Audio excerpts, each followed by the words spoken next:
for the future.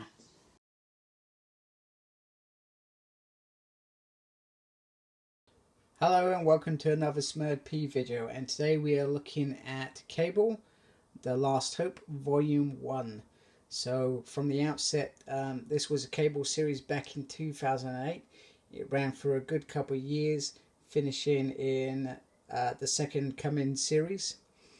It was set after the Messiah War, when the first mutant baby was born, and basically Cyclops gives the baby to Cable to take in the future to protect. However, Bishop is on their trail. That's a very nice cover. For me, it looks like they've taken all the best bit of the variant covers over the series or scenes, and they've kind of put in this nice little picture. So there's 2 volumes. The second one coming out in December. This book cost me £20 on Amazon. Now, I didn't even know it was out. I had this series before, and I kind of sold a lot of my novels, but I still really enjoyed it. So I went looking for it, and I found 2 volumes of this series, and I thought, hey, 2 volumes better than 5 books. Sounds like a good idea. So and I kind of prefer it sometimes. It's like with Uncanny X-Men, Volume 3, Cyclops' Revolution. Down here, you know, I've got 2 books. That's all I need. When it came out in like 5 books, if that makes sense. So, or like the omnibuses. I like the omnibuses. So, very cool idea. So, let's see what's in this book. So, it collects Cable 2008 1 to 12, Cable King Size Spectacular 1, and X-Men: The Times and Life of Lucas Bishop 1 to 3, which is pretty cool. Now, this back cover is from The Life and Times of Lucas Bishop. So we jump kind of in the future where Bishop's a child, and we see why he hates the child Hope so much.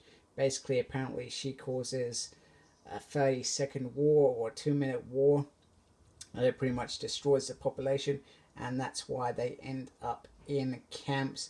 However, Bishop does some crazy things in this series. Up there, look. I destroyed Australia, where his parents pretty much fled with nuclear devices. So that was kind of crazy that it's actually him that does that. They probably explain it in some sort of alternative timeline. There's the bio for the book. Pretty cool. I'll try and show this the best I can. It's sometimes a bit harder with paperbacks because they're not so solid to lay down, but I will try and give you some insight inside.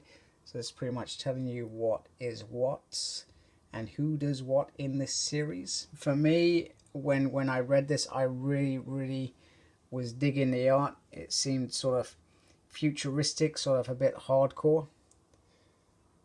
If you haven't read the Messiah, not Messiah War, Messiah Complex story, that's Messiah Wars in the 2nd volume, but Messiah Complex, this kind of gives you like a little background of what happened.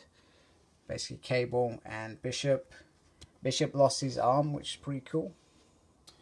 Now, I liked Bishop. I really did like him when he was in the early 2000s, part of Storm's Uncanny X-Men. He really kind of grew on me. So this kind of shift for me took a character that I liked, and I actually really disliked him. But I disliked him for the right reason. He was like the ultimate villain doing this.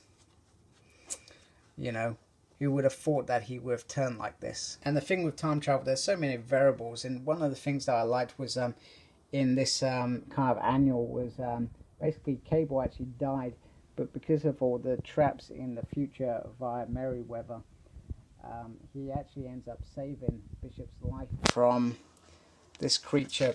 Because he goes back to kind of killing him, he actually ends up saving him, which is pretty ironic. As I said before, the art is pretty much pretty beautiful.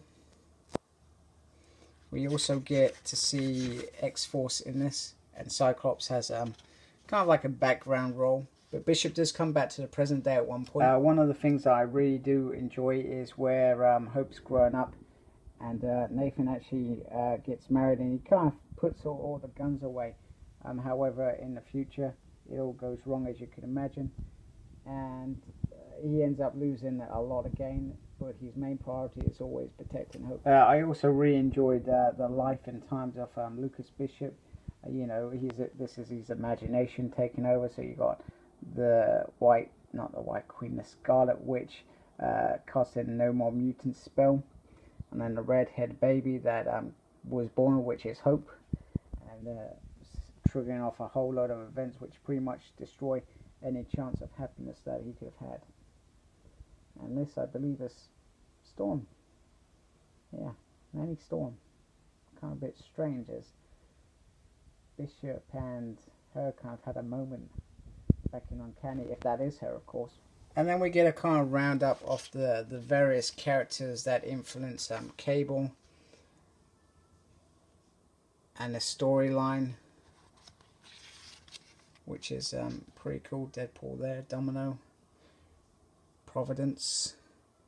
Then he was part of this X-Men team before Messiah Complex. And then you've obviously got the X-Force storyline, which kind of runs in conjunction with this. That's also pretty good, over 2 volumes if you can get that.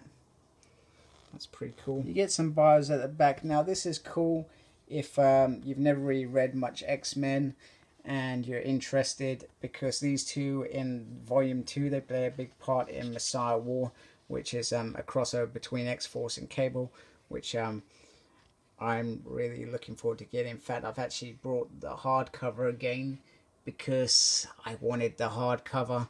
You know, I'm a big fan of really nice books on my shelf. And then it just has a couple of covers at the back. And here it is next to a great big omnibus, as you can see. It's quite big in itself, but obviously, you know, this is going to be bigger. And here it is next to a normal size graphic novel, so you can really see a difference. And House of M is quite a big book in itself anyway.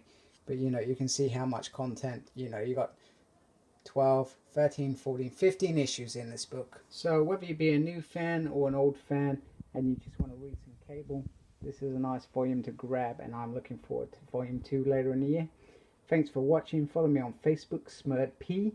Embrace the geekiness. Have a good night. Take care. Goodbye.